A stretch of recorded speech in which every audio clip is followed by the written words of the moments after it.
গৃহবধূ মরিয়ম বেগম হত্যা মামলার আসামি গ্রেপ্তার সংক্রান্তে যে মামলাটি হয়েছে, এই মামলার মূল ঘটনা ছিল যে গত 25/6/2026 তারিখ সকাল অনুমান 10:45 ঘটিকার সময় জনাব আলমগীর হোসেন এবং আলমগীর হোসেনের পরকীয়া প্রেমিকা জনাবা শাহিনা আক্তারের সাথে পরকীয়ার একটা সম্পর্ক ছিল। এই সম্পর্ক আলমগীর হোসেনের স্ত্রী মরিয়ম বেগম জানার কারণে শাহিনা এবং মরিয়মের ভিতরে একটি তুচ্ছ ঘটনার বিষয় নিয়ে ঝগড়াঝাটি হয়। ঝগড়াঝাটির এক পর্যায়ে শাহিনা আক্তার তার পরকীয়া প্রেমিকা আলমগীর হোসেনকে খবর দেয় এবং তাকে উত্তেজিত করে। এক পর্যায়ে সে বাড়িতে এসে সকাল 10:45 ঘটিকার সময় তার স্ত্রী মরিয়ম বেগমকে বেদম মারপিট করে।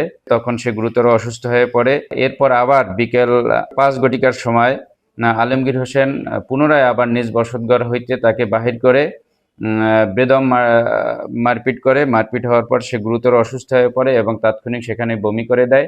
এই ঘটনা দেখে মূল হত্যাকারী যে আলমগীর হোসেন এবং তার পরকীয়া প্রেমিকা শাহিনা আক্তার ঘটনাস্থল হইতে পলাতক হয়। যখন ভিকটিম গুরুতর অসুস্থ হয়ে গেলে তারপর তার মেয়ে তাকে দ্রুত চিকিৎসার জন্য দাউদকান্দি গৌরীপুর উপজেলা স্বাস্থ্য কমপ্লেক্সে নিয়ে যায় এবং সেখানে তারা কর্তব্যরত চিকিৎসক ঢাকা মেডিকেল কলেজ হাসপাতালে রেফার করেন।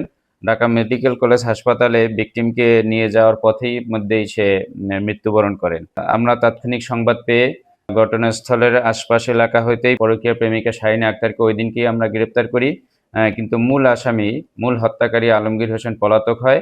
এর ঘটনার একদিন পরে অর্থাৎ গতকাল আমরা মূল হত্যাকারীর লোকেশন আইডেন্টিফাই করতে সক্ষম হই এবং তাকে রংপুর এলাকা থেকে তাৎক্ষণিক তার অবস্থান ট্রেস করা হয়।